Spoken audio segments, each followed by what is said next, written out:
from the J.C. Newman Cigar Studios in the great state of New Hampshire and the Gurkha Cigar Studios in fabulous Las Vegas, Nevada. Welcome to the Smokin Tabacco Show with your hosts, Matt Tobacco and Kevin Acuff. Good evening, ladies and gentlemen. Welcome to another episode of the Smokin Tabacco Show. My name is Matt Tobacco from SmokinTabacco.com. I'm joined once again by my colleague and friend, Mr. Kevin Acuff from fabulous Las Vegas, Nevada. Hello, everybody. It's kind of an exciting show because we have Scott Pearce who will join us in a minute from the Premium Cigar Association. We're only a few weeks away from the PCA trade show. So I know a lot of people, are aware of that and kind of what that entails, and it's going to be very exciting. But before we get to that, you never want to start off a show on a lower note, but at the same time, you have to you have to recognize people sometimes. And unfortunately, the cigar industry suffered a loss today. Brad Reith passed away from Zeal Cigars. He was involved in a motorcycle accident, for those who might not know. He passed away. He was on his motorcycle, and from what I understand, someone had hit him in a car and pretty bad, and threw him off the bike, and he had succumbed to his I can't speak today. He had succumbed to his injuries. I don't know why I struggled saying that. Injuries, and passed away. Very shocking, very sad. I believe that, I think it happened sometime this afternoon. I'm not 100% sure exactly when, but that is when I started seeing, kind of everyone post about it. I didn't know Brad personally. I think I had met him before, but I knew who he was, and he did a lot of cool stuff, and I remember, I've just seen his stuff from time to time, but, like I said, I didn't know him personally, but at the same time, I know he was a nice guy. I know, a lot of people loved him. He was part of this community, so, it's very sad to hear, and I wanted to make sure we started off our show tonight by remembering him and recognizing him, because that's just quite the thing to take in. To Brad. Yeah, I don't have a drink with me. We'll miss you, my brother. But yeah, to Brad, this one's for you, buddy. It's horrible. Thinking about his friends and family and everyone that was really close to him too. Thoughts and prayers with them, and wishing them the best in this time. I know it's not easy, so just remember Brad tonight. And for those of you who might not know, that just happened today. So really scary. But anyway, and hug your loved ones, people, because you never know. It's true. Look at Kevin. Kevin's a cancer survivor. We almost lost him. Thank God we didn't, because I need someone to bitch and complain to. I'm too mean and rotten. You ain't getting rid of me that easy. I know. It's okay. They say all the good ones die young. So what does that make you? You survived. I don't know. Man, I'm gonna live forever. I'm just kidding. But on a serious note, I wanted to make sure we brought that up. But the same. Let's try to have a good show. Let's try to have a good time. It's probably what Brad would have wanted to. But like I said, we have Scott. I'll bring him on in a second. Very excited. The 2024 Premium Cigar Association Trade Show and Convention begins on March 23rd, I believe, is the day of the first show, the trade show day, and from Las Vegas. Last year in Las Vegas for a couple of years. So Kevin, that means you're actually gonna have to travel for the trade show now. But very exciting. We have some other things we're going to talk to him about. So let me bring him on here. I don't want to keep him waiting too long. Let's bring his face on here. There he is. There's Scott Pearce, handsome gentleman that you guys all know and love. How you doing, How's Scott? it going? It's going. It's I was going. giving you a little bit of crap because you pulled down. I need to change that Facebook picture of mine. I look like I'm part of some sort of like accounting society with that picture. I have a much better picture now where got a cigar or smoke coming out of my face. It looks, like a real one. So when you pull that one, I was like, oh, I just need to change that Facebook photo. Well, I mean, that's what we So- had so- on file, and I was like, oh, I didn't think of it. And then you messaged me. I'm like, oh shit, I didn't know there was a new one. So what? PCA doesn't stand for Pro Cigar Accounting. No, it doesn't stand. Yeah, no, nothing about accounting. Yeah, peanut cluster accounting, whatever it takes. What I don't know. Hi, my name is Scott. Do you have a moment to talk about accounting today? Like an You're H&R. throwing me back to my missionary days. If I didn't have the beard and I just had that looking on there, I look like I had a little name tag and asking you to share a message with you. So, yeah. Yeah. We just got started, and Scott's already a couple seconds from going. Click. Bye, guys. Not even close. I mean, it also looks like it could be like your H&R Block, like company photo, or you're like your tax specialist, Scott Pearce. I was literally just watching the South Park episode about realtors, and I was like, "Oh my god, that's my realtor photo." I can see that too. I mean, it's a good Oh my photo. God. You look young, you look happy, you look honest. It's because I'm much younger in that photo and thinner too. So I guess keep it while it works, right? I think we all look thinner in our profile pictures. Mine's from like 3 years ago when I was in Miami. I'm trying to think. Yeah, the one that I have, I was probably 30 pounds lighter. My beard was a But little you got a darker new in kid. mine. You got a great excuse. I know. It's all bought and paid for. I mean, you see, 6 months ago, my beard was dark, so you see what dealing with Matt does to my hair. Yeah. Yeah. So that photo's proof I actually did not have hair when I first started this job. So I've gotten a lot grayer, as my kids love to point out about how white my beard is getting. I just said that's how much wiser I'm getting, guys. Scott, did I notice like once upon a time from when you were like really young, like maybe in your 20s, did you have kind of like the Fred Durst, like just like the chin piece back in the day? Oh hell yeah, of course I did. Yeah. I love had it. chin, and I called it my chin music.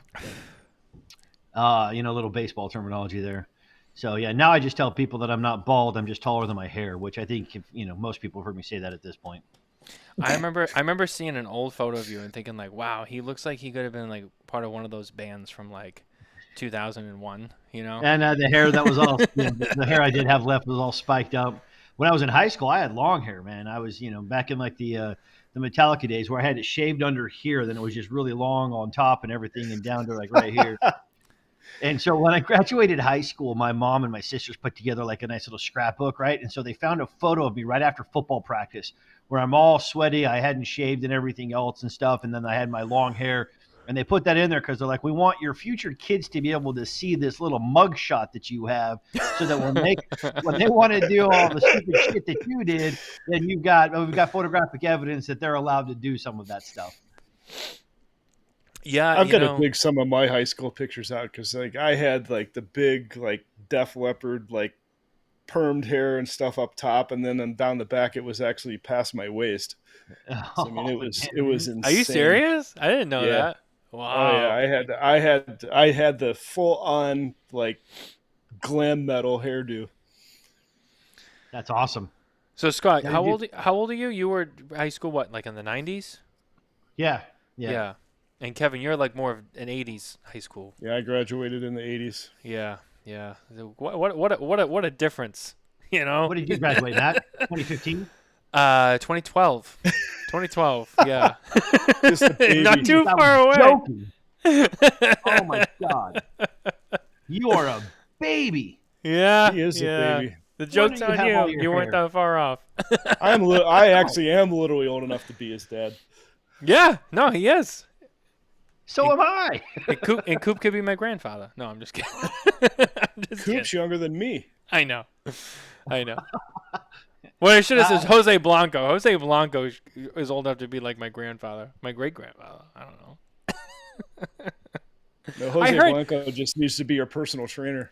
I heard Jose Blanco call Jay Davis fat too, and I said, "Oh, welcome to the club of like fat shaming by Jose Blanco." He was at Pro Cigar, and he's like, "Yeah, Jose called me fat," and I was like, "Join the club." So, Cooper just said he heard that. So I do want to have this funny story, and I hope Jay doesn't take it out on me when I see him at the board meeting in a couple of weeks. But he was on a call recently when we were on a board call, and he had shaved. And Jay, it's a stark difference when Jay shaves. But he shaved and he just had the mustache that was left over. And I was like, what the hell? Who does he remind me of? And then someone sent a text of the BTK killer and said, do we know where Jay is? And with that mustache, he looked like the BTK killer. Oh, my God. And I was going to give him shit about it, but then he shaved his mustache. So now I get to do it publicly. So now Jay's going to get me back in some facet, I think. I love Coop. I heard that. Yeah. No shit.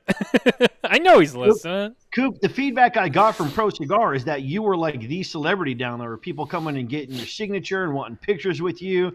I just want to know how much you were charging for photos. Did you see the video of him meeting the president?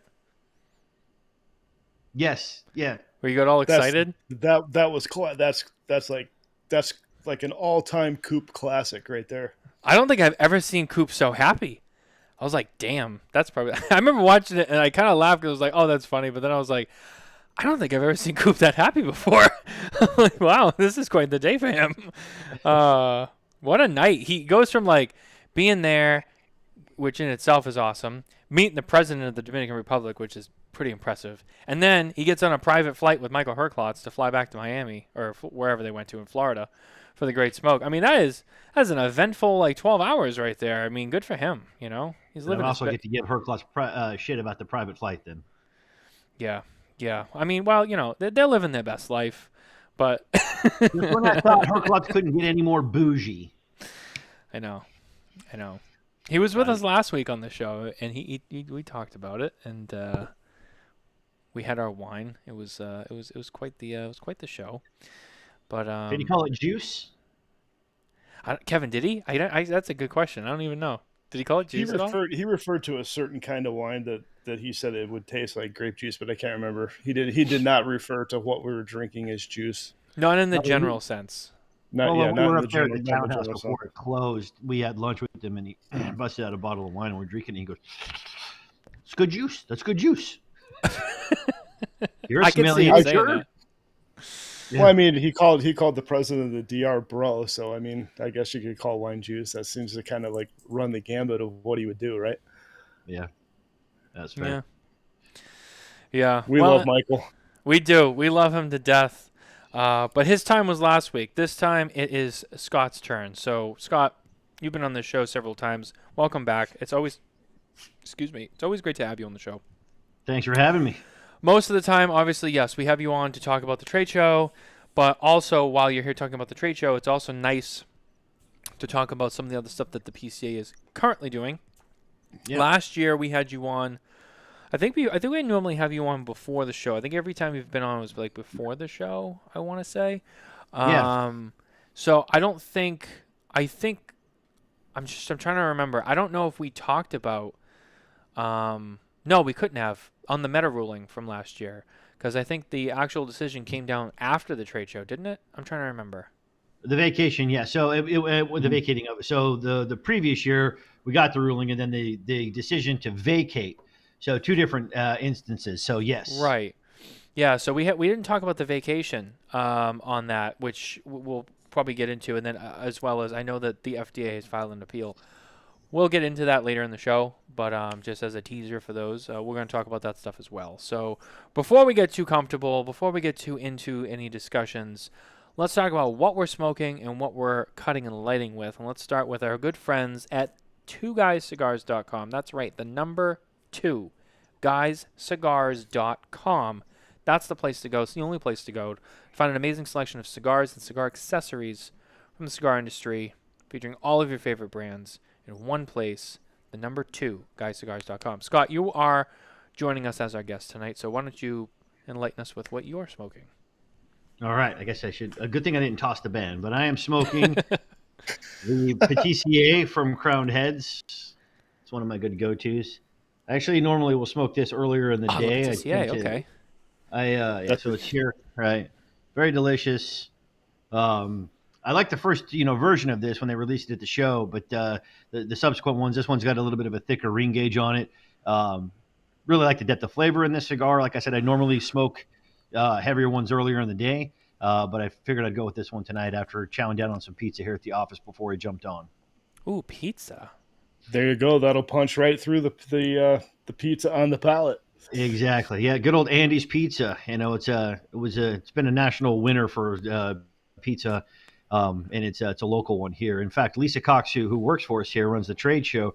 Her husband owns a brewery, and Andy's Pizza first opened up with them in their brewery down by Nat Stadium, and so good local connection. But yeah, phenomenal pizza. So yeah, Nicole, been good. Nicole made smoked pork belly, so I had that.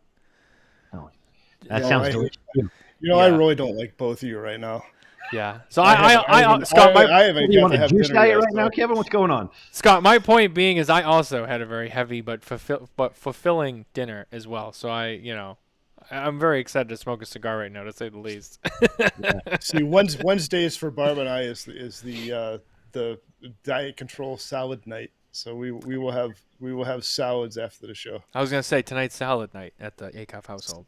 You know that salad doesn't have to include lettuce, right? It could be like, pork belly served with a fried egg on top with, sprinkling of bacon and then just a hamburger patty on top of it. That's a great salad right there. I actually did have I salad. love the way you think, Scott. I actually did have salad with the pork belly. I had potato salad. I don't know if that counts, but I had It absolutely potato salad. does. Yeah, I'm a fat We'll kid at heart. have a little chicken breast with the salad. I mean, you gotta have some kind of protein, right? Of course. Yeah. So you're having your pre-dinner smoke. I have my pre-dinner smoke, and see, I'm actually doing a little bit of a pairing. So I have the Liga Privada H99, Oh Very wow, nice. look at you. and then I am actually pairing that with a private release of barrel bourbon. That's some interesting stuff too. That first caught my attention, like last spring or so, and it's some pretty good stuff too. I haven't drank it as much as I should, but that barrel bourbon's not bad for those who. This don't know. This one is a private release for Costco, actually, and Costco. it is a very delicious bourbon. I mean, barrel has been some hit and miss. Their seagrass or sea whatever the hell it was called rye from a couple years ago was just absolutely outstanding. It's probably one of the best ryes I've ever had, and they've been hit and miss, but I mean this one it pairs exceptionally well with the cigar. So I'm a happy camper right now.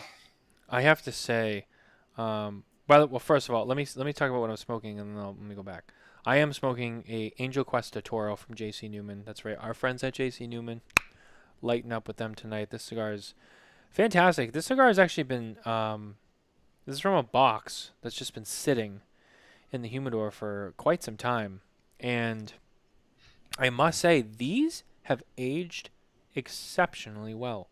I remember smoking them when they first came out, and I was like, all right, they're all right. I thought, to be very honest and fair, they tasted a little fresh to me. They didn't, I don't know. They didn't really hit me right.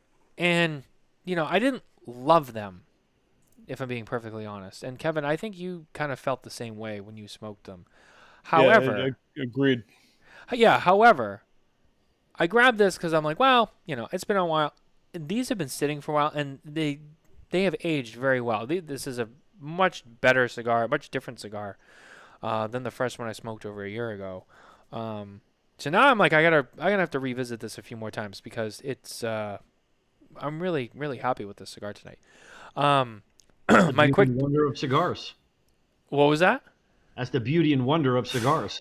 You said it, Scott. It's true. Absolutely is. Well, that's why I like to smoke them, right off the truck, and then smoke it again in about 3 months, and then at 6 months, and then at a year, and just see how they change. Some get better, some don't. That's my problem. Is I need discipline to kind of stave off on because I do tend to smoke more than the average person. To the tune of 4 to 6 a day, and so I go through a lot of cigars. So oftentimes I don't have the patience because I don't collect. I don't, So it's one of those things where it's like, okay, I need to put these away. Kind of, what Matthew was saying is, I want to hide these somewhere so I forget about them for a while. Otherwise, I just go through them. Honestly, yeah, that does happen. You put stuff in there, and then you put other shit on top of it, and then you're going through there, and you're like, oh, and you're like, I forgot I had these, and you're like, nah, let me try one. and then you're like, oh shit, these actually age Matt, pretty good. you and I had that conversation all the time. It's like Barbara and I will start digging through the collection. It's like, wow, when did I buy these? It's always a fun surprise, you know. When you like find something, you're like, I didn't even know we had these. But then the flip side of it is like, so last week I couldn't find any of my Ferio Tagos. I'm like, I know I have them, and you know, I looked for like 20 minutes. I'm like, this is annoying. But I ended up going with that old Nat Sherman Timeless, which ended up being phenomenal, because it had so much age on it. But of course, sure as shit, I get Scott connected. I get set up and said, hey, I just got to go grab a cigar. I'll be right back. And I go over there, and within like 4 seconds, I open the drawer, and I find a whole bag full of Ferio Tego. And I'm like, of course, that's the way it always happens because you're not looking for it. I'm like, where was this a week ago? Like, I needed this. And like now it's just like, it's like sitting here like in the way of the other stuff I'm looking for. And I'm like, So that does say, though, if we did our due diligence as collectors, though, we would have a list and we would know exactly which humidor, what was in, and how long it's been there. But I know. I I'm don't a smoker. I'm not a collector. My quick tangent though, and Mitchell's here now too. I talked to Mitchell about this earlier. I did find something at Costco recently that has just got me very excited because, like Scott said, I'm a fat guy too. I like to eat. Fat kid, not fat guy. Thank you, fat kid. Before we actually got on here, Kevin, before you joined, we were talking about the trade show being in New Orleans next year, and I said to Scott, I go, I'm gonna be honest with you. One of the things I'm most excited about that trade show is just going to eat. That's what I'm most excited about. I just want to go eat. Food, baby. But no, I found these things. They're called turtle chips, and they are Korean, from what I've been able to gather, and they're not very popular here, at least not yet. But they're made from real turtles.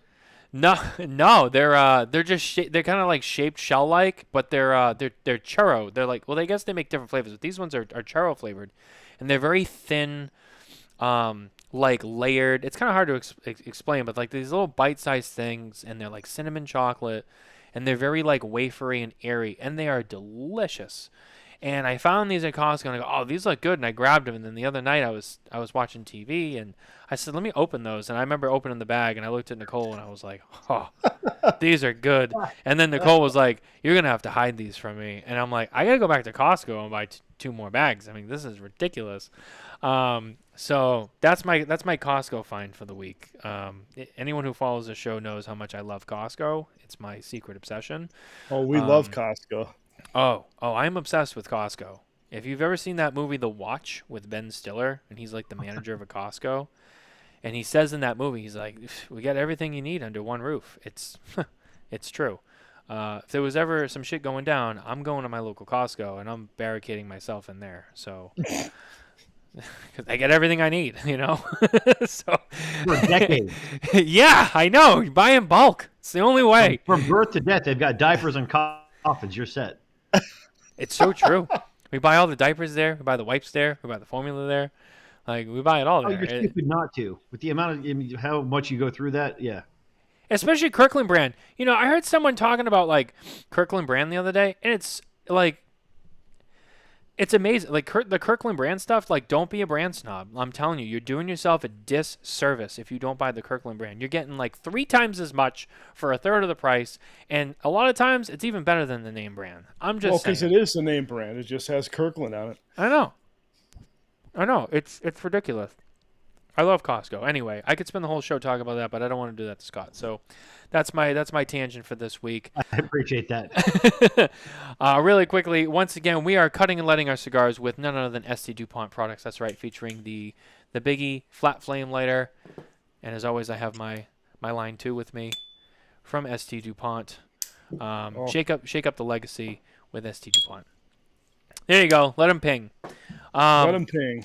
But anyway, I'm going to keep that short this week. I want to get to some stuff with Scott. So just a shout out to those guys and helping us make this show possible. But Scott, trade show. So 2024 trade show, we are just under 2 weeks away, or just above 2 weeks away. 2 weeks and 2 days until we kick off with the Friday seminar. So yeah. Yeah, so it's approaching very quickly. Now this year, a couple of highlights that I'm gonna mention, kind of leading into this. Once again, this is the last year in Vegas for a little while. We'll be moving to New Orleans in 25 and 26. Mhm. This year we're not at the Sands Convention Center. We're all done there. We'll be at Las Vegas Convention Center this year. Yep. So still Vegas this year, but different area. Excited to see kind of how that goes. But the last few years, the trade show has been, I feel, getting better and better. The reception that I've heard from manufacturers and the retailers who've been attending the last couple of years, starting with 21, 22, 23, going into 24. We've talked about this. The IPCPR days, there was a lot of people who had complaints. There was questions, comments, concerns about a lot of different things from different points of views. One of them being, the time of the year. So, we're going to be doing a trade show in March this year, not July, as we've done the last several years.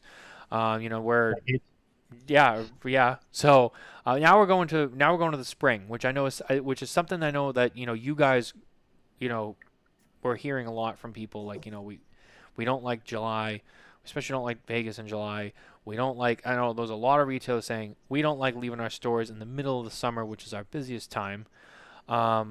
So again, another major change. We also saw the addition of Altadas USA and General Cigar come back last year. Now, for this year's show, they'll be back. Plus, now Drew Estate has returned. So it just seems like the pattern for the last 3 years at the trade show has really been up and up for the most part. I mean, again, I know it's not perfect. I'm sure there's still some things that people might have to critique. But I'm going to say that, you guys got to be feeling pretty good going into the 2024 trade show with the way that it has gone down the last couple of years. Yeah, we've been excited in terms of that. Back in 21, I mean, really 21 for us was kind of an opportunity to see what we were made of. We had 92 days once we got approval to turn around and put on a show. We were the first big event back at the Sands Convention Center. And so when we got together in October of that year as a board and really kind of went through it, we really dove in and asked hard questions and had to kind of hold up a mirror and take a look at some things. So a lot of the decisions that have kind of come to fruition really kind of started there as we kind of did this facilitated, really kind of big strategic deep dive and kind of pulled some things apart. And what was interesting is as we were going through all of that, it kind of hit me and I said, in most other kind of conventions, what ends up happening is you put together an education or a business meeting, and then you tend to filter it in with like some fun evening activities and some of these other stuff. And I said, it seems to me that our industry, just by just the nature of looking at it, surveys, feedback, and just conversations, ours is the inverse. Right. We've got to put on the biggest cigar party of the year because that's when everybody comes together, but also people get business done. And I know that's a primary reason people come. But at the end of the day, again, when you have a product or a service that's out there, people buy it for 3 different reasons, right? Social, functional, or emotional, right? And the social and emotional is more important for people, I think, in this instance of coming here. The functional component being the business. It's going to get done, at best, face to face.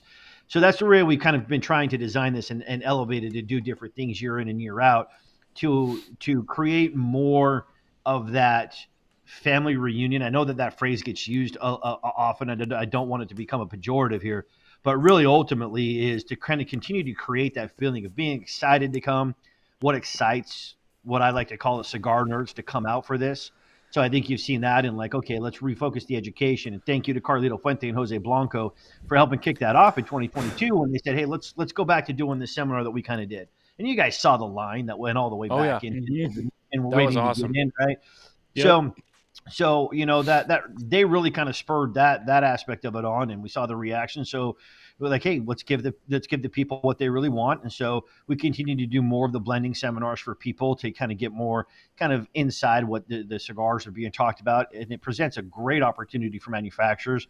I'm looking forward to some of the ideas that we're looking at for New Orleans to take it to a whole new level. And if we do it kind of the way I'm envisioning it for next year, just to give a little bit of a teaser here for your guests and listeners and everything, I think it's going to be kind of one of the more exciting aspects of what we do in New Orleans. But I think that with this year, right, we've got. And then last year, the hand-rolled guys came to us and said, hey, we've got this Newman thing that we got going on. So people were lined up. We had to bring in more seats. It was standing room only. So we're doing that again this year, where they're going to be showing their new one and a preview of one.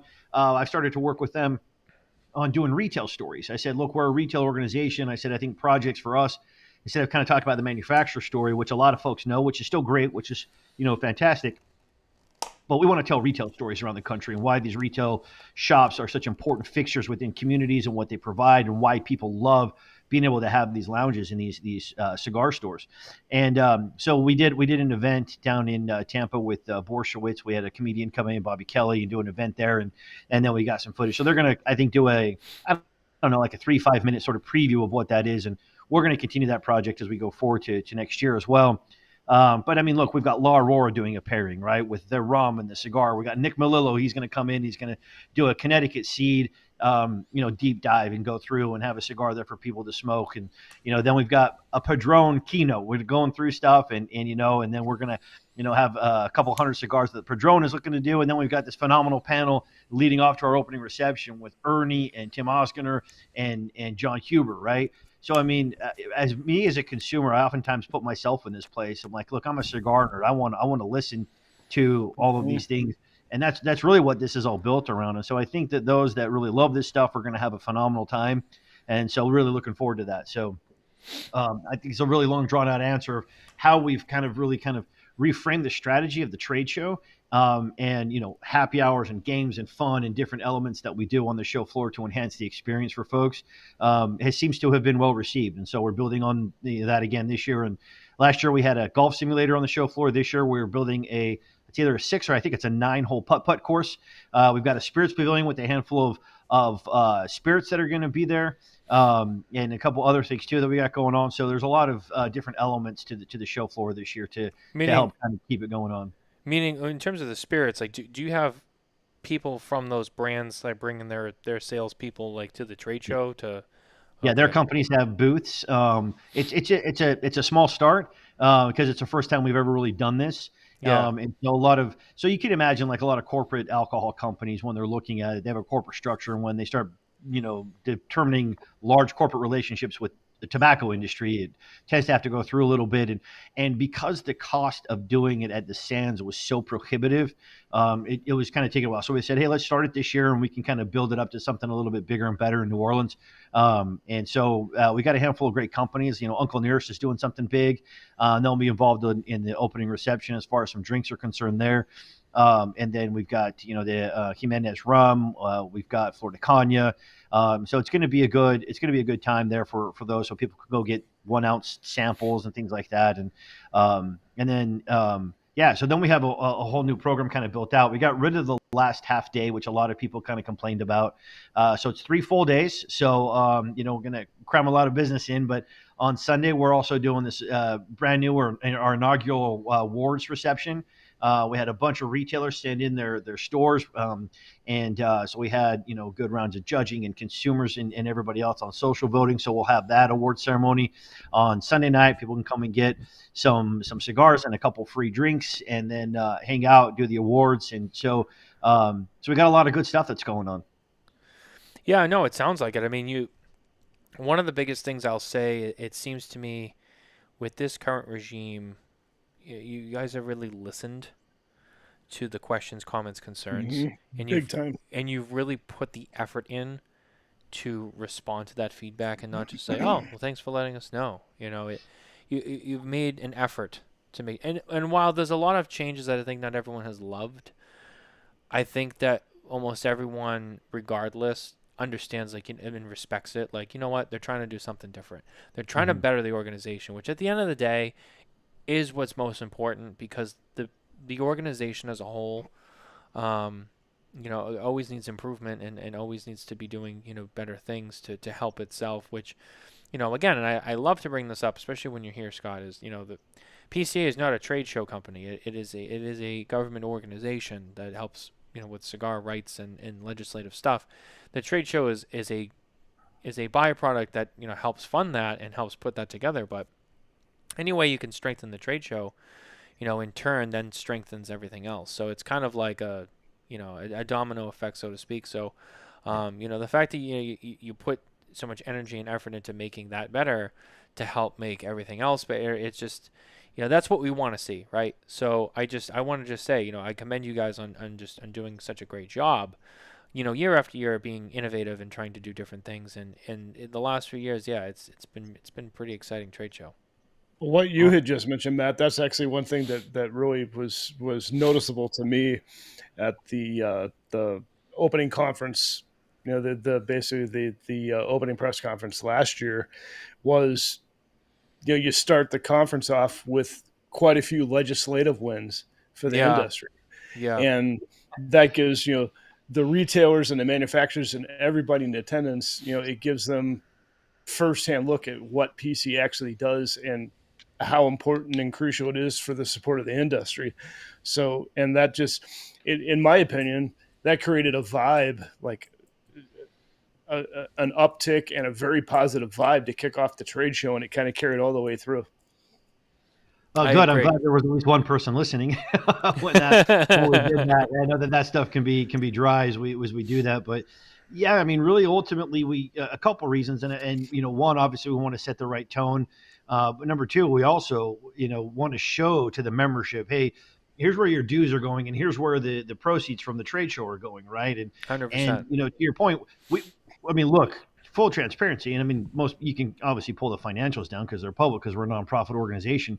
But at the end of the day, we could put a ton more money into the trade show. We run this as tightly as we possibly can, because what we profit off of the trade show goes back into all of these different mechanisms, right? All trying to, the thousands of bills that drop across the communities across the country. We review all of them, right? Working with states, like we were talking earlier backstage about, the tax cap in Las Vegas or Nevada. We've got 16 tax caps now throughout the country. And so as we're looking at more, we're making progress in New York. We're looking at other places with cigar bar bills, potentially in Maryland and other places, and tax caps. Virginia, even in my home state, I would love for that to go through for obvious reasons. But, that's kind of the main thrust there, is that, like, here's your investment into this organization, and really kind of ultimately what that investment is paying out to you. It's, kind of like the State of the Union should be, but we really want members to feel good about that. And to your point, right, is that we do listen, and we want to showcase what we've been hearing and what we've been changing and doing, and or continuing to do, or investing more in, based upon the feedback that membership provides.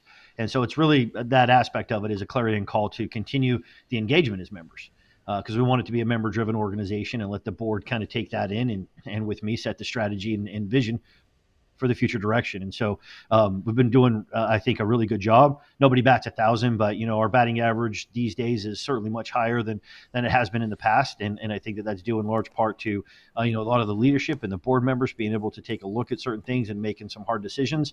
Look, it seemed like it was a no-brainer to move to the spring, but it's a massive structural change. And again, we've had to turn this around in 8 months. Right. Manufacturers, I mean, my God, I know all of them. They're not upset, because they really like the change. They know, like, it's needed, but at the same time, they're all pressed and very, very busy, because it was a much shorter turnaround for them. So, I think all around it really is just a total group effort in order to make sure that this show is good, because it's setting a good precedent for us to be able to be in this time of year when it is ahead of the sales season, when it really ought to be, when it makes the most sense.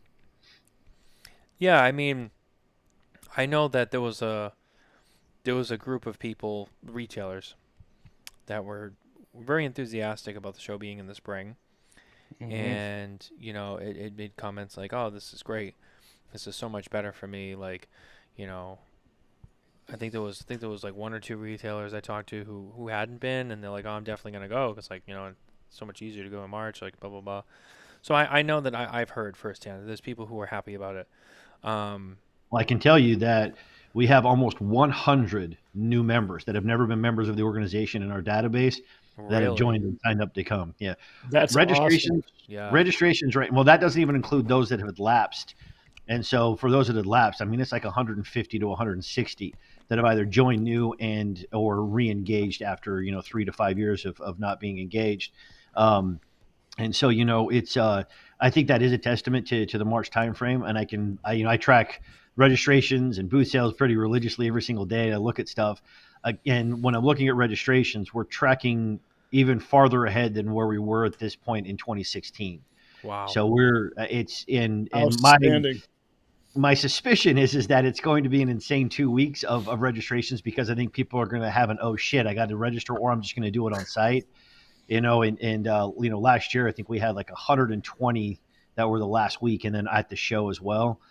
So I do think that we're probably set up for attendance to eclipse 2016 in terms of accounts. Yeah, that's going to be nuts. I mean, John, I know just on a personal note, I mean, I have not heard anybody say anything negative about the move to the spring. Everything I had one email is from 100% positive. Yeah, everything I've heard is positive. You had one retailer emailed you about it. Yeah, he was very upset because that was his time of the year. And I just said, I totally understand where you're coming from, but again, 85% of our membership has had to come for the past 30, 40 years at their busiest time of the year.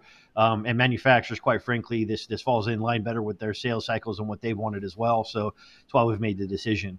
Again, can't please everybody all the time, but that's just kind of the nature of it. Yeah, I think spring definitely pleases the majority for sure, because I got to figure that summertime is busy time for probably 95% of the industry. Yeah, a couple, just in conversations was like, we understand, but did it have to be during spring break? I was like, well, spring break is different everywhere, whereas summer vacation is the same everywhere. Yeah. So we're trying to stay away from the Easter holiday, which we were able to do barely, and other things like that. And I mean, the one thing is that people oftentimes, I love it because it's very easy to come up with a solution when you don't have to deal with the 999,000 problems that come with the solution. And when we start talking through this, we say, okay, we have to have a smoking facility. It has to be 500,000 square feet or more. And there's really about 2 or 3 locations that can do that, where it satisfies everybody's need to be together and to have the event and to do it in such a way that it also financially makes sense for us. And so it's like there are a lot of potential options, but believe me, we've explored them ad nauseum. Yeah, I mean, the only downside to it being when it is unfortunately it's also a time when there's a lot of other big industry stuff going on too. So, like all the festivals happen, Pure Sabor, Pro Cigar, the Habanos Festival, for those who are involved with that. But I know a lot of manufacturers that do open themselves up for factory tours, are usually January, February, some of it March, during the harvesting season. I know the TPE show also takes place around this time, which it sounds to me you guys have won that battle, because Kevin was at TPE last month, and there was really nothing going on there. I think most people were saving their stuff for PCA instead, which I think is the agreed 100%. I mean, the vibe was, we'll see you in 6 weeks. Yeah, which I think is the right move. I think the PCA, and that's not just because Scott is here, but I mean, when you look at the two shows, I mean, in terms of cigars, I mean, the PCA is the better show. I mean, it's it's only cigars. It's been the show. Makes more sense. I mean, if you're gonna go to both, but you're gonna hold back, you're gonna hold back for PCA. It makes sense. But with moving it, I'm sure that is going to affect the cigar part of that trade show long term. Because again, Scott, it doesn't sound like the trade show is going to go back to July anytime soon. This is going to be the long term plan, at least for now, to be March, April, for the trade show every year. Yeah, it's one of those things to where we knew, especially based upon manufacturer feedback, like it's worse to move it for 1 or 2 years and then go back for us than it is to not move it at all. And we're going to do our due diligence. We're going to continue to monitor how the shows go, but not only that, we're going to monitor buying cycles. We're going to monitor, and get feedback from manufacturers in terms of what's happening on the show floor, how successful it is. ways we might be able to augment that through various other programs, either during the show or later in the year. So there's a lot of things that we're going to continue to do, right? We're not just going to switch it and just sit back and be like and congratulate ourselves for moving the timing of the show. It's still going to be several cycles before we can kind of get this thing right. Saka mentioned to me last year when we were going through this, he said, March is great. He's like, but April is actually better for us because of the way that we move through these things. And it's great. We're the end of March. That's fine. And then we're going to be in April for the next couple of years to kind of truly find where that sweet spot is. At the same time, it's not like we have the entirety of the calendar to pick from in the entirety of the country. We kind of have to go, and we put ourselves in the busiest season for when most people like to hold conventions, right? And so we do have to kind of still work with availability. And so whereas with the Sands, it was always the same time of year because it was a dead week for them, and that that's why they wanted us, and so on and so forth. We're going to have to, it's going to bounce around a little bit. It's not going to be the last weekend or the third weekend of March every single, year from here on out. It's going to change, but we're going to make sure we stay within that March, April timeframe. Yeah. I mean, I know one of the things you guys talked about was availability of the venues. I know, we're moving to New Orleans for the next couple of years. I know that obviously there was, comments and, stuff made about, Vegas, some people wanted to change the scenery. New Orleans, became a topic of discussion, and then, now it's, become the location. Is outside of, 25 and 26, is the move to New Orleans looking to be much longer term? Is it try it out and see? Are there plans to go back to Vegas, after those shows? Like, what's kind of like I know it's probably still early, but just curious as to what the idea is, looking down the line after the next couple of shows. Yeah. And when planning shows like this, it's actually not too early. I tend to, with Lisa Cox now, we tend to like to look at least 5 years in the future to start booking. So we're a little bit behind even now, looking at 27, 28, 29, and 30, which we're working on right now. But right now I can tell you the plan is between both New Orleans and Las Vegas, there are two places that have the space for us that will have a smoke. We got the exemption in New Orleans. The great part about New Orleans is no OTP for people that they have to get their special event license for New Orleans, so we don't have to worry about that next year. Oh, okay. And the interesting thing about New Orleans, well, I'll answer your question first. Yeah, we're looking at kind of a system where it's, 2 or 3 years in one place, 2 or 3 years in another place. That makes it easier for manufacturers. They prefer to be in a location for at least 2 years, if not 3, just because it makes it easier for planning sake, for storage sake, and things like that. It makes it a little bit less expensive and more predictable. But with New Orleans, the difference for us, as the organization is we're one of their bigger shows. They really like us. They do a lot for us. It's less expensive. It's less expensive for manufacturers too. And so that's the component. I think that the one component that Vegas has for it is that, the majority of folks that attend the trade show, all the data backs it up. For as much as people might complain about Las Vegas, every time we go to a different city, then go back to Las Vegas, attendance spikes to come on, either record or near record levels. So people do love Vegas. But I think that, New Orleans will be a new experience for folks because it's going to be in the springtime. It's not going to be the swamp ass Satan's lair heat that you get when you go there in July and August. And, all hotels are right there across the street or the Big Hilton. It's just, about a, 10, 15-minute walk, depending upon your pace. But in the springtime, that's nice. We've got, we're going to be kind of creating our own little smoking city when we're there, which is why I'm really excited about it, which is why I say, they really do a lot. And there's a lot of places where we'll be able to kind of take a look and create an environment where people are going to be able to have fun, smoke, eat, drink, and have a good time and all be together right near where the show floor is taking, right near the convention and where everything's taking place and near hotels too.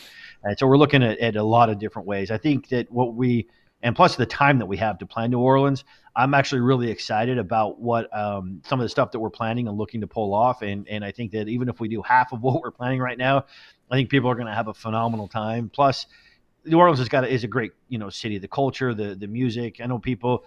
I love the charm. People say it's dirty. I think dirty is part of the charm. But I mean, Matt, you'll get to experience this. The food.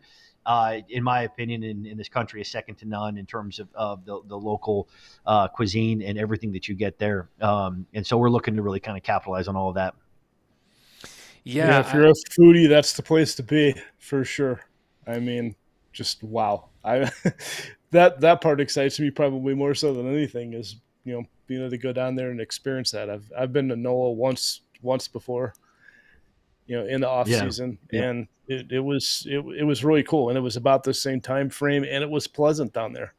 It's like you said, like the swamp ass. What is it? Swamp ass gates of hell heat. Yes, you're not gonna have that in April, so it's gonna be very pleasant down there. Yeah. I didn't go to the. I wasn't in the game when the last trade show was in New Orleans. I just remember. No, because you were still 12 years old. Yeah. Yeah, you couldn't legally smoke, so that doesn't count. But I just remember listening to everyone complain, like, "Oh, New Orleans, like, oh, it was so hot, it was so sticky, and it was horrible, and everyone hated it." And then wasn't there one in Orlando one year, or some? Yeah, I was just looking at historical attendance rates, and Orlando was the second highest attended trade show for the last 24 years. Really shocked me. But wow, that's count wise. Badge wise, it was down. And I think if I look at that data, the way I'm interpreting it is I think that what ended up happening is a lot of owners came and they turned it into a family vacation, and they didn't necessarily get additional badges for people from their stores because they were coming down. They'd hit the show, then they'd head out to go, hit Disney or Universal or whatever else that they were doing. That's true. Kind of reading the tea leaves as far as that's concerned. So it had almost as many accounts as the highest one we had from Las Vegas in the early 2000s. I think 2007, I think, or 6, Las Vegas, and Orlando was right near there too. Really, really high, but Vegas had high accounts and then high badges. And so when I say accounts, it's like an owner, right? So you got like Shorty, he's one account, but Shorty has 5 stores, right? So I'm not saying that's 5 accounts. He's one account, right? So we had the highest amount of accounts, second highest amount of accounts that came to Orlando, which was really surprising to me. But then I think that was kind of what it is. People turned it into a family vacation. I mean, it makes sense. Why not? Absolutely. I mean, that's why you also mentioned Vegas so successful. Vegas so popular is there's just so much to do outside the show here. You can stay for an extra few days and have some fun. Yeah. The challenge for us with Vegas, it's been crazy. So Super Bowl, F1, and Fontainebleau and a couple of other things that have been happening there have caused labor shortages and a whole host of other things. You had the new labor agreement that went into place that increased costs. So it's been really challenging this year because we're getting stuff late from the convention center and a bunch of other things that we're trying to work through. And so it's been nuts. And so at every possible opportunity I have, I always, absolutely sing the praises of Lisa Cox here, who runs all the trade show stuff. She is a miracle worker. She is phenomenal and does this. And so for anybody that sees Lisa at the trade show, please go give her a big thank you because she is an absolute rock star at what she does. Oh, believe me, living here and then the convention centers and the casinos, that's my core customer base and the company that I work for here. So I totally understand, the drain that F1 and Super Bowl and everything else has put on those industries. Mm-hmm. We felt it on our end, and you definitely see it on the casino end, the hospitality end, and of course through the convention center. So yeah, it's nuts. Yeah, Kevin's been pretty stressed out the last several months. I'm not gonna lie. It's been a year from hell. It's like from F1 that starts. I mean, we're already working on F1 for this year. We're already working on it. And the Super Bowl just ended, and just when that ended, we were on F1 from before. So I mean, it's just it's a never-ending saga, but it's good for the city. 100%. At least the city's busy, right? I mean, hey, can't complain about that. Yeah, I have never been busier. Yeah. Now, Scott, one of the things, we talk about the trade show and, a lot of that stuff, but, I wanted to take a break from that for a second to talk about, I talked on the beginning of the show about obviously other stuff, right? Legislative stuff. I touched on, the stuff that happened with Judge Mehta, and we hadn't really talked about the vacating of that, which we found out, what was that, October that came down, actually? I can't remember. Yeah. So yeah, we haven't really followed up, but that was huge. I would say that was probably the biggest win I think the industry has seen in a long time. Probably ever. Yeah. It's the biggest win certainly since the Tobacco Control Act went into place. Yeah. So I mean that's obviously something to celebrate, and to be proud of for everyone who was involved. But one of the things I wanted to ask you about was, that was exciting, that went away. And I know that part of that was the substantial equivalence, which was kind of like this dark cloud that was hanging over a lot of manufacturers because, had that really, gone all the way into effect and become, this iron curtain of, nonsense, it was going to be a problem for a lot of people. And I think that a lot of manufacturers felt this weight come off their back. But I know that the FDA has filed an appeal on that decision, and I wanted to ask you, is there any update on that? And I guess, what it does the PCA, the CRA, and all of the other organizations that, you guys are all kind of, working on, what's the feeling on this? Is this something that, should be worried about? Like, well, maybe things will change. Is this kind of like a formality, but it's really not going to do much? What's kind of the feeling there on that? When you're dealing with any kind of appeal, you don't ever want to be too sure on anything because, there's a lot of different ways it can go. Judge Mehta was very, very meticulous in how he approached this from, the regulatory standpoint. And so, the appeal, while not surprising, they filed an extension. It was granted. We filed it. They opposed, or we filed for our own extension, and they opposed it when we didn't oppose theirs. So there's your government for you, right? They want to take advantage of things, but don't want to give you the advantage. So we filed ours, and so we're working through next month on making sure that everything is where we need it to go. And so we're in the process of putting all the stuff together that we need to with our attorney in order to file, in order to go and meet that appeal. Guardedly optimistic as always. We've already got the win and the vacating of it. So guardedly optimistic that again, it doesn't seem to be anything really new in the appeal. So we feel again cautiously optimistic in our arguments that we'll win the day again because they really nothing new to argue. It's just seemingly almost like they want to just shout it louder to a different body to see if they're going to disagree with Mehta's decision, which again, we strongly feel that on the merits of his decision based upon the how it was delivered and what was said in it and everything else, that there really isn't much to appeal there. But again, we'll see. That's really all we can really want to go into it there at that point as far as the industry's perspective. But we look forward to hopefully having another decision in our favor, and again want to stress cautiously optimistic. Were you there when that final ruling came down back in the fall? Were you at the Oh, it just gets released out. It's not like you get in the courthouse or anything like that. So we got the text messages and everything else, heard it all and all that stuff, and then it starts going around and everything. And then we instantly get to work and trying to get the counsel and start getting the information that's appropriate for us to then send out to everybody. Because obviously in a legal case, we want to make sure it's vetted with the attorney and everything else and stuff. Because again, anything that gets out there can then be brought into the appeal, which is also why we like to stress caution for folks that would report on it to let us do the process of working with our attorney to get the information out. Right. Yeah, no, I wasn't sure how it worked, to be honest. It's not really something I know much about, and but it's very interesting to hear it, at least from my perspective. I didn't know it kind of went down like that. It was just kind of like, oh yeah, by the way, like, you guys are good. Oh, all right.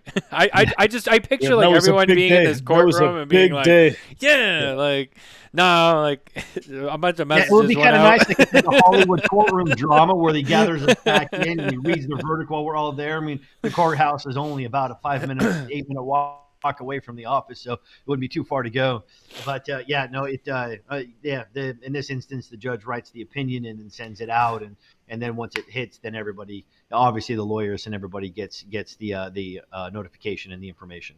Right. Well, I wanted to talk about another PCA thing. I'm actually going to incorporate it into our news segment, so I'm going to keep you in for this. Our news is once again brought to you by Micallef Cigars, featuring the Micallef Black, rated 91 at SmokinTabacco.com. Micallef Black, it's a blackout. I know what this is about. Yeah, no, this story this went out earlier this week from the Premium Cigar Association. So obviously, very fitting to have you in this conversation. And I was hoping that maybe you could maybe break it down a little bit more for everyone at home. The Premium Cigar Association launches Women of PCA initiative to connect and inspire women working in the premium cigar and pipe industry. The Premium Cigar Association has launched the Women of PCA, a new business resource group led by women and designed to foster the professional and personal development of the association's women members. Now, the last couple of years, within the cigar community, kind of informally, the discussion of, women smoking cigars generally has been, getting bigger and bigger and bigger. And we've seen more and more women, active in the community and, working for, manufacturers, retailers, just in all aspects of it. It's becoming more of a thing. And I think that the general consensus has been very positive on that because, it's kind of refreshing to see a group of people that was kind of historically never really, I don't want to say like unaccepted, but just kind of not really a central figure, right? Not really a thing. Quote unquote, cigars were kind of like this old man's thing for a long period of time, and it's changed in the last 10, 15 years. There's younger demographics, there's more women, there's a lot of things that have changed. Now, to see, groups like this, and I know like this, the Sisterhood of the Leaf group, which is, a very pro-women's, cigar, group that I know a lot of people have probably seen that's been around. Now the PCA has taken an initiative, to help, women be more included. My wife, Nicole, as you guys both know very well, obviously she's a cigar smoker as well. Kevin's wife, Barbara, she smokes cigars. There's a lot of great women that we know, both personally and professionally. I know Nicole was very interested in this, and I know she plans on attending. I know there's going to be some stuff going on with this at the trade show. I know she was very interested in going over there for that. But kind of, I was curious, when did this come about, and kind of how long has the PCA been working on this? Yeah, so great initiative, and this really started a couple years ago, and organically, as some of these things tend to do, in where basically what ended up happening is a new board member at the time, Kathleen Kelly, from Queensberry Cigars and Pipe up in New York. So she was there starting to have a conversation with all people with one of the photographers that was working our event. And so she was asking Kathleen questions and, just about the industry, because it was her first time, at the event. She was the assistant to the photographer that we used. And so it was just kind of this interesting organic conversation that then started to blossom and brought in a couple more women and a couple more women. And so that kind of started there. And so we wanted to do something and everything else. And so Kathleen and a couple other board members and some other, women started to kind of put some ideas together. We held an event, a little bit of like just a roundtable event here in DC for it. And then when Teresa Wessling from Georgetown Tobacco came on the board, then the conversations kind of started up. And so basically, just said, look, what they came and said, hey, we would like to do this. We said, what do you need? What's the thought process here? How can we support you? And really, it was kind of Kathleen and Teresa, their brainchild of developing this business resource group, as we mentioned in the press release, right? And really, ultimately, what it's about is it's creating more pathways for more people to feel. How do I put this? To feel like there's pathways for them to be able to engage in a way that's not necessarily, because you said it before, right? It can be a little cliquey. It can be intimidating. Is there a place for me here in this industry? We want to make sure that everybody has a pathway to participate in this industry, because I hope everybody agrees that this is just the best industry to be in, right? Right. We want to share our passion with everybody. We want more people to be a part of the beauty and the intricacies of what this industry offers to everybody. And and it can be intimidating, right? It can be very intimidating. And I talked about this when Teresa and Kathleen and I were talking. I said, when I first got into rock climbing years and years and years ago, there was a whole group that just kind of wanted to keep it for themselves. And so when you'd go to learn and you go on the wall and everything else, right? Not that they were assholes, but they just were not very welcoming. But there was a whole other group that was all set up, designed specifically to welcome new people in, right? They had women climbing groups, they had kid climbing groups, they had newcomer climbing groups and everything else and stuff too. And that's ultimately really, not only that, but also as a business resource group. This goes right back to the mission of PCA, of growing specialty tobacco retailing. And so by being able to have, resources and means set up for those that want to get in and ask specific questions, challenges, even developing potentially, mentor type relationships, and just being in a place where they can feel comfortable to be able to get the answers and the feedback and what they need with people who have gone through things similar, people that they connect with better and everything else. It just seemed like it was a no-brainer, that it was another opportunity for PCA to offer a resource. And Kathleen and Teresa and, Mary Zarmak, who's on our executive committee, and Angela Liu, and Jessica Hudson are all spearheading this and doing a wonderful job. And I just said, hey, just tell us what you need from us, and we're good to go. So on Monday, Micallef is be sponsoring this. Amanda Micallef is obviously a very big supporter for this, and she's obviously a great woman in PCA and with the manufacturing partners that we have there. So Monday from 4 to 5 in the PCA Lounge, it's a networking and happy hour event. Boveda, it's their happy hour that they wanted to be behind this as well. And then also Smoker Friendly and Mary Zarmak and their company are behind it too. I believe that Les from ST Dupont, they're also, I think, sponsoring and supporting this as well for the event. So we're really looking forward to kicking this off, and kind of, I think this will kind of be a sort of an initiation for business resource groups within PCA. Yeah, I remember seeing this and I was like, oh, this is interesting. Because this is probably the third time now I've seen a pretty big, organized, initiative or a group or whatever, kind of thing, involving, women, mostly and centrally. Mm-hmm. And it's like I said, Kevin and I both, our wives are both, cigar smokers as well. So, it's nice to see that too, because we have women with us that do want to be part of the community, and it's and they are, and they're great at it, and they certainly have a lot of fun. But it's nice to see that that continues to go that way for them too. Yeah, it's critical they get the recognition they deserve, for sure. Yeah. And not only that, I think that one of the reasons why I think this is so is essential too is that. Whereas, the Sisters of the Leaf, for example, it's creating a community for really, smokers and everybody.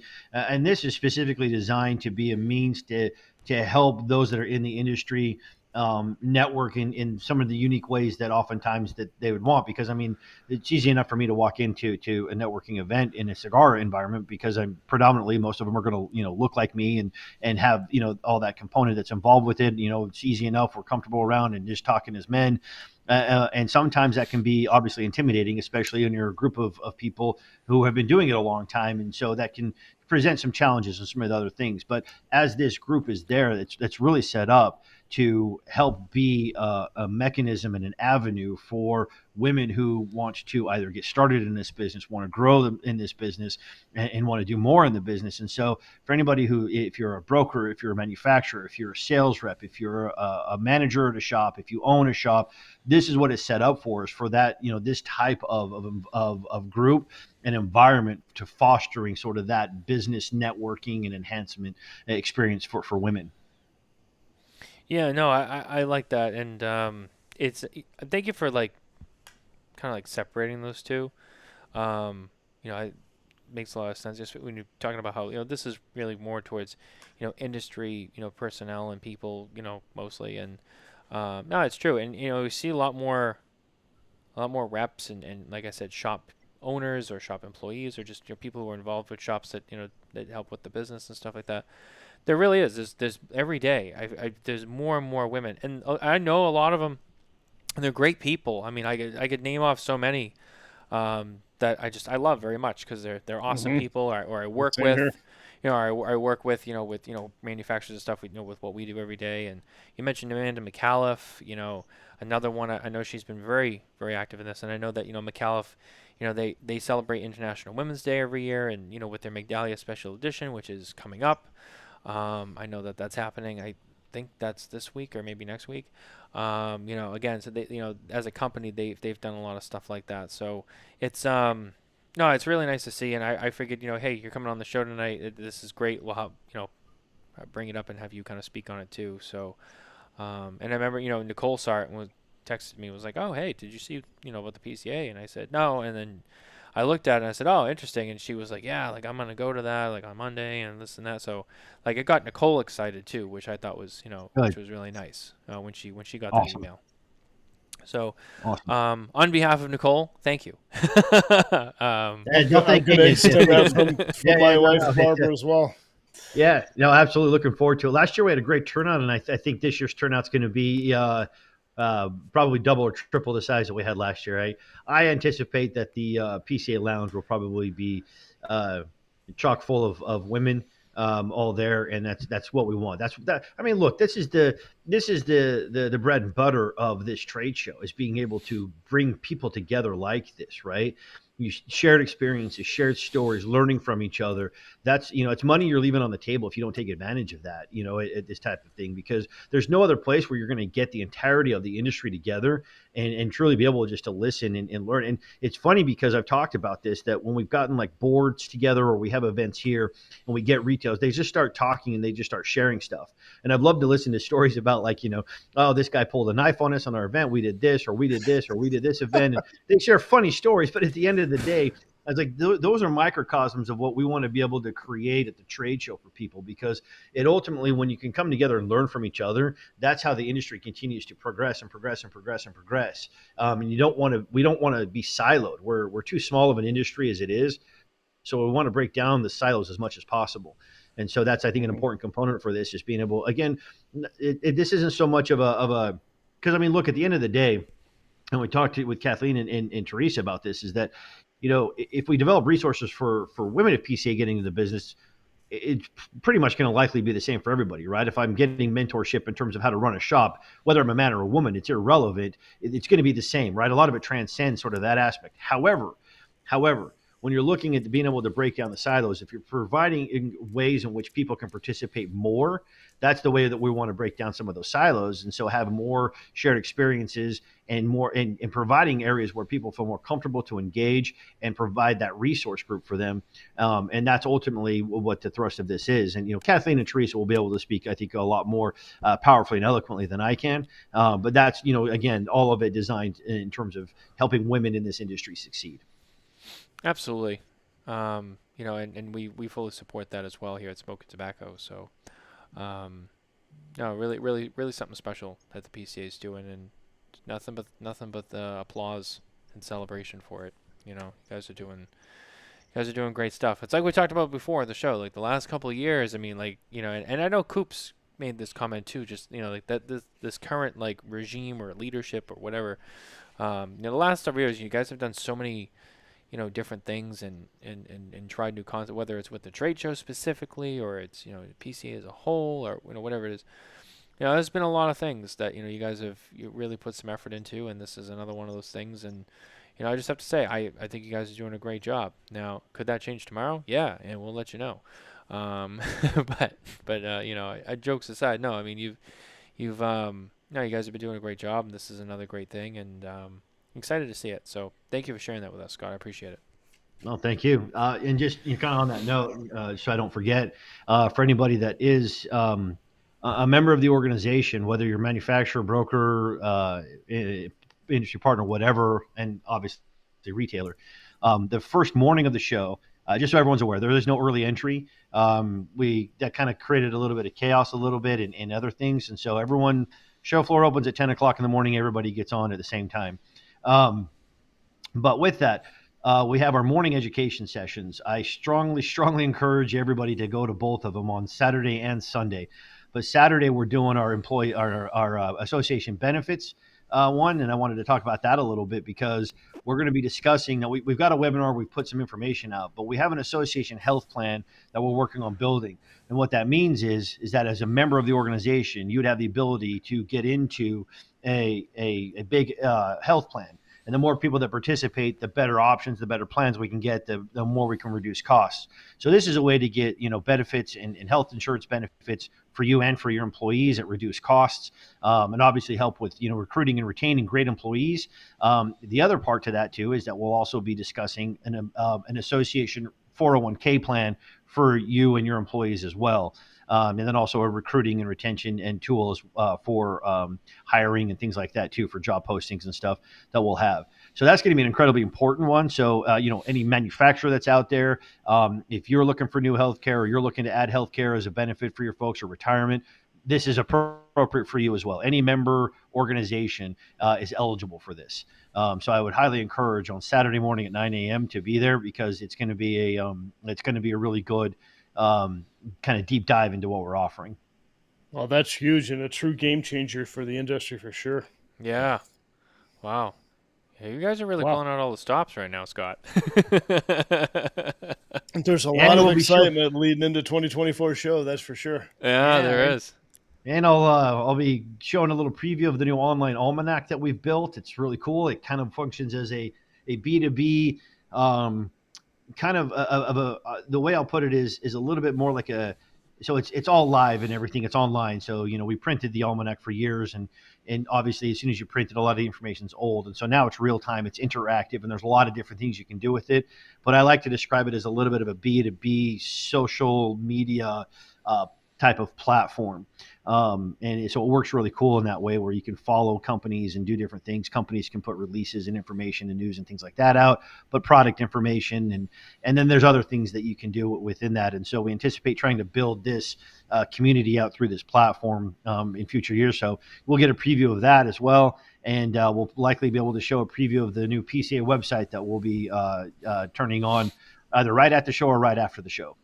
Oh, wow. Look at that. New website too. Yeah. That's and then did I see, so there's also going to be a PCA app for the specifically for the trade show. Yeah. On the App Store too. You can get it now.